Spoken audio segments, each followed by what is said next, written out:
አቤልና ሄርሜላ ያቀናበሩት ድምጽ ወይንስ ትክክለኛ የኤፍሬምና የሩታ ንግግር? ሰላም ጤና ይስጥልኝ። እንዴት ናችሁ? ለዚህ ቻናል አዲስ ከሆናችሁ ሰብስክራይብ በማድረግ ቤተሰቦች እንድትሆኑ ጋብዛለሁ። ቪዲዮውን ላይክ በማድረግ ጀምሩት። እንዲሁም ቪዲዮውን አይታችሁ ጨርሱ የእናንተን ሐሳብ አስተያየት ኮሜንት ላይ አስቀምጡልኝ። እንግዲህ ዛሬም እንደተለመደው በአዲስ ቪዲዮ ተገናኝተናል። እንግዲህ ሰሞኑን የሩታና የኤፍሬም ድምጽ ወጥቷል ተብሏል። እንግዲህ ተሰርቆ ማለት ነው። እንግዲህ እንዴት ተወሰደ፣ እንዴት ከስልካቸው ላይ ወሰዱት የሚለው ደግሞ ሌላ ጥያቄ ነው። ምክንያቱም ባለፈው እንግዲህ አቤል እያወራ እንደነበረው ኤፍሬምና ሩታን ይቅርታ ጠይቄ የቀረብኳቸው መረጃ ለማግኘት ነው ሲል ነበረ። ነገር ግን ያው ይቅርታ ጠይቆ ከቀረበ በኋላ እንዴት ነው መረጃውን ሊያገኝ ቻለው? እንዴት ስልካቸውን ሰጡት? ወይ ደግሞ እንዴት ስልካቸውን ከነሱ እጅ ወሰደ? ይሄ እንግዲህ ሌላ ጉዳይ ነው ማለት ነው። ለማንኛውም ግን ትንሽ አቤል ላይም ጥርጣሬ የሚፈጥሩ ነገሮች አሉ። ምክንያቱም አቤል እንዴት ነው እነ ሩታ ላይ የቮይስ ማስረጃ እንዳለ አውቆ ይቅርታ ይጠይቃቸው? ስልካቸውንስ መቼ ሰተውት ነው? እነሱ ጋርስ ጊዜ አሳልፏል ወይ? አቤል ኤፍሬምና ሩታ ጋር ጊዜ ሲያሳልፍ ነበር ወይ? ይህን ያክል ስልካቸውን ተቀባብሎ ከስልካቸው ውስጥ መረጃ እስከሚወስድ ድረስ ያደረሰው ቅርርብ ነበራቸው ወይ እነ ሩታ ጋር? እንግዲህ ይቅርታ ጠይቃቸው እንበል አቤል። ስለዚህ ይቅርታ ጠይቋቸዋል። ጥፋተኛ እኔ ነኝ ምናምን ሲላቸው ነበረ። እሱን አመንን። እሺ፣ ነገር ግን ከዛ በኋላ እነ ሩታ ጋር ያሳልፈው ጊዜ ነበረ ወይ አቤል?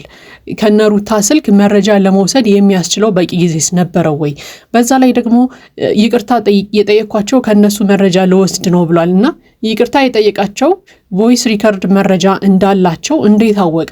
ምክንያቱም ማስረጃ ለወስድ ነው እነሱ ጋር የቀረብኩት ሲል ሰምተነዋል። እና እውነት ይሄ ነገር ትክክለኛ የነሱ ቮይስ ነው የነሱ መረጃ ነው ወይ ብለን ለማመን ያው ሁላችንም ቮይሱን ስላልሰማን አናውቅም። ነገር ግን ያው አቤልና ሄርሜላ እንግዲህ ልክ እንደ ማስረጃ ነው ይዘውት አብርሃም ፊት የቀረቡት የሩታና የኤፍሬም ፎቶና የድምጽ ማስረጃ ብለው ማለት ነው። እንግዲህ ይመስለኛል ቮይስ ላይ ያለው ማስረጃ ወይ ደግሞ ቮይስ ላይ የተጠቀሙት እዚህ አካባቢ እንገናኝ ምናምን የሚሉት ቃላቶች ከተገኘባቸው ወይ ደግሞ እነ አቤል ያዝነው ካሉት ፎቶ ጋር ተመሳሳይነት አለው ይመስለኛል የቦታው ስም ማለት ነው። ስለዚህ እዚህ ቦታ ላይ ነበሩ፣ በድምጽ ላይም የተጠቀሙት ቦታ ይሄ ነው፣ ስለዚህ ይሄ ትክክለኛ ማስረጃ ነው እያሉ እንግዲህ ሰምተናቸዋል ማለት ነው።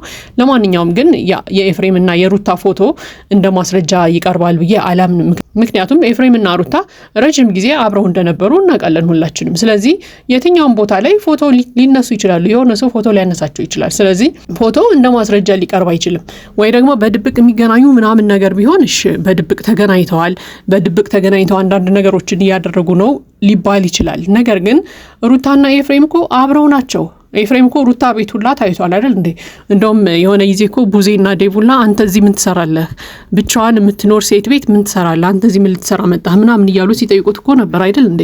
ስለዚህ የኤፍሬምና የሩታ አንድ ላይ መሆን አዲስ ነገር አይደለም፣ ወይ ደግሞ ማስረጃ ነው ያው ፎቶ ተይዞባቸዋል የሚያስብል ነገር አይደለም። ምክንያቱም ብዙ ጊዜ አብረው ስለነበሩ ማንኛውም ሰው በማንኛውም ሰዓት ፎቶ ሊያነሳቸው ይችላል። ለማንኛውም ግን ያው ትልቁ ነገር እንግዲህ የቮይስ ማስረጃ የተባለው ነው። ይሄ የቮይስ ማስረጃ ትክክለኛ ነው ወይ? ያው ትክክል ቢሆንም ባይሆንም ሩታና ኤፍሬም ያው እንደማያምኑ የታወቀ ነው። ምክንያቱም እነሱን ሊያስወነጅላቸው የሚችል ነገር ስለሆነ። ግን ደግሞ ቅንብርም ሊሆን ይችላል። እኔ እንደውም ቅንብር ሊሆን ይችላል ብዬ ያሰብኩበት ምክንያት ልንገራችሁ። አቤል የነ ኤፍሬምን ስልክ በፍጹም ሊያገኝ አይችልም። በቃ የኤፍሬምንም የሩታንም ስልክ ሊያገኝ አይችልም። አገኘ ብንል እንኳን እንዴ በዚህ ዘመን ስልካቸው እንዴት ፓስወርድ የለውም? የሩታ ስልክም የኤፍሬም ስልክም ፓስወርድ የለውም። ከየት ነው መረጃውን ያገኘው አቤል? እንዴ አቤል እኮ እንደውም ረጅም ጊዜ ጠፍቶ ሁላ የት ነው የጠፋው? ለምንድን ነው ስለ አብርሃም የሆነ ነገር የማይለው የሆነ ነገር የማያደርገው እያለን ሁላ እኮ ስናወራ ነበር አይደል? ጭራሽ ድምፁን አጥፍቶ የጠፋ ሰው ቢኖር አቤል ነበረ። አሁን ደግሞ የድምፅ ማስረጃ አለኝ ከነ ኤፍሬም ከነ ሩታ ወስጃለሁ እያለ መጥቷል ማለት ነው። ስለዚህ የነ ኤፍሬምን ስልክ መቼ ነው ያገኘው? የነ ኤፍሬምን ስልክ ለማግኘትስ ጊዜ ነበረ ወይ? እነሱ ጋር ያሳለፈው ጊዜ ነበረ ወይ? ወይንስ እንዴት ነው የወሰደባቸው? ይሄ ነገር ትልቅ ጥያቄ ነው። ምክንያቱም በዚህ ጊዜ ስልካቸውን ቢያገኝ እንኳን አትሊስት ፓስዋርድ ይኖረዋል ስልካቸው። ስለዚህ ስልካቸውን ሰብሮ ለመግባት እንግዲህ ወይ ሀከር መሆን አለበት ወይ የሆነ ጥበብ ያስፈልገዋል ብዬ አምናለሁ። ስለዚህ ያ ቮይስ ከየት መጣ? ትክክለኛ የነ ኤፍሬም የሚለው ደግሞ ጥያቄ ነው ማለት ነው። ነገር ግን አቤል ያው በዛም በዚህም ብሎ ቮይሱን አገኘ ማስረጃውን አገኘ ብንል እንኳን እነ ሩታ እነ ኤፍሬምን ሊያስወነጅላቸው ወይ ደግሞ ሊያስጠይቃቸው ወይ ደግሞ ከአብርሃም ጋር ሊያጣላቸው የሚችል ጉዳይ ስለሆነ አዎ ይሄ ድምጽ የኛ ነው ብለው እንደማያምኑ የታወቀ ነው በቃ። ምክንያቱም ማንም ሰው ሊወነጀል የሆነ ቦታ ላይ ቆሞ ይሄ ማስረጃ አለ ይሄ አንተ ነው ወይ ቢባል አይደለም ብሎ ነው እንጂ የሚክደው አዎ እኔ ነኝ እንደዚህ ያወራሁት ሊል አይችልም በፍጹም ማለት ነው። ስለዚህ ትላንትና ያየነው ነገርም ይሄንን ነው። ያው ሩታና ኤፍሬም ብዙ ቦታዎች አብረው ስለሚንቀሳቀሱ ፎቶውን አምነዋል በቃ አዎ የኛ ፎቶ ነው ብለዋል። ነገር ግን ቮይሱን አናምንም ብለዋል። ምክንያቱም ፎቶ ሳይሆን የሚያስወነጅላቸው ወይ ደግሞ የሚያስጠይቃቸው ቮይሱ ስለሆነ ማለት ነው። ስለዚህ ከጅምሩ መጀመሪያ ነገር እነ ሩታን አቁሞ ይሄ ቮይስ የእናንተ ነው እንዴ ብሎ መጠየቅ በራሱ ሞኝነት ነው የሚል እምነት አለኝ። ምክንያቱም ማንም ሰው ቢሆን ሊያስጠይቀው ሊያስወነጅለው የሚችለውን ነገር አዎ እኔ ነኝ ብሎ ስለማያምን ማለት ነው። ለማንኛውም ግን ቅንብንም ሆነም አልሆነም ይሄ ለመረጃም ለማስረጃም የሚቀርብ ነገር አይደለም። ወይ ደግሞ የእነ ሩታ ድምጽ ነው ትክክለኛ ነው ምናምን ብለን ለመፍረድ እኛ ስላልሰማን ፍርድ መስጠት አንችልም በዚህ ጉዳይ ላይ። ለማንኛውም ግን ይሄ ቮይስ ቢኖርም ባይኖርም በዚህ ጉዳይ ተጠያቂ ማን ነው ወይ ደግሞ ለአብርሃም መፍዘዝ ለአብርሃም እንደዛ ሆኖ ለነበረበት ጊዜ ተጠያቂው ማን ነው የሚለውን ነገር ለማወቅ ግን የተለቀቁት ቪዲዮዎች በአደባባይ የወጡት ሁሉም ሰው የሚያውቃቸው እነዛ ቪዲዮዎች በቂ ማስረጃዎች ናቸው የሚል እምነት አለኝ እንደግል ማለት ነው። ለማንኛውም ግን እስከዛሬ ድረስ ምንም አይነት የተገኘ መረጃ የለም። አብርሃምም የደረሰበት የመጨረሻ ውሳኔ የለም። እስከዛሬ ድረስ ጭቅጭቅ ላይ ናቸው ማለት ነው። ነገር ግን ያው የሆነ ነገር ላይ ሁሉም ነገር ማብቃት አለበት የሚል እምነት አለኝ። በቃ የመጣው መረጃም ማስረጃም አብርሃምን እያሳመነው አይደለም። የተለቀቁ ቪዲዮዎችንም በደንብ አይተዋል። ነገር ግን እስከዛሬ ድረስ የመጨረሻ ድምዳሜ ላይ ሲደርስ አላየንም አብርሃምንም ማለት ነው።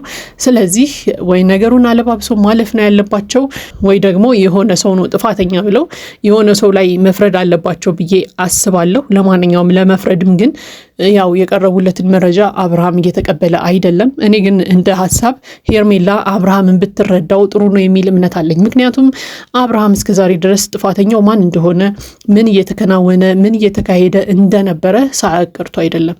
ወይ ከሄርሜላ መለየት ፈልጓል ከሩታ ጋር ደግሞ መቀራረብ ፈልጓል። ይህንን ነገር እንዴት እንደሚቋጨው አብርሃም ግራ ተጋብቷል። በቃ እንዴት አድርጎ ወደ ሩታ እንደሚመለስ እንዴት አድርጎ ሄርሜላን እንደሚሸኝ ግራ ገብቶታል። ስለዚህ ሄርሜላ አብርሃምን ተረጂውና ራቂው በቃ። ምክንያቱም እንዴት እንደሚርቅሽ ግራ ገብቶት ነው አንቺን ጥፋተኛ ያደረገሽ በማትጠየቂበት ባላጠፋሽው ነገር አንቺን ጥፋተኛ እስከማድረግ የደረሰው አንቺን በምን አይነት መንገድ እንደሚርቅሽ ግራ ስለገባው ነው።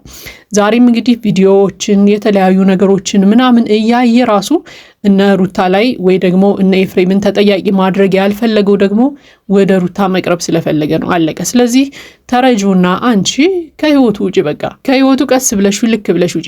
ምክንያቱም አብርሃም ወደ አንቺ ቢመለስ ራሱ ሰላም አግኝተሽ የምትኖር አይመስለኝም። በቃ ኤፍሬም ካለ ራሱ ሰላም አታገኝም ሌላውን ተይውና ማለት ነው። ስለዚህ አትሊስት ከአብርሃም ጋር ብትታረቂም በሰላም መኖር እንደማትቺ አምነሽ ወይ ደግሞ የአብርሃምን አሁን ላይ ያለበትን ስሜቱን ተረድተሽ ነገሮችን ለማቅለል በቃ አንቺ ካጠገቡ ብትርቂለት የተሻለ ነው የሚል እምነት አለኝ። ምክንያቱም አንቺን ለመራቅ አስቦ እንዴት አድርጎ እንደሚርቅሽ ግራ ገብቶታል።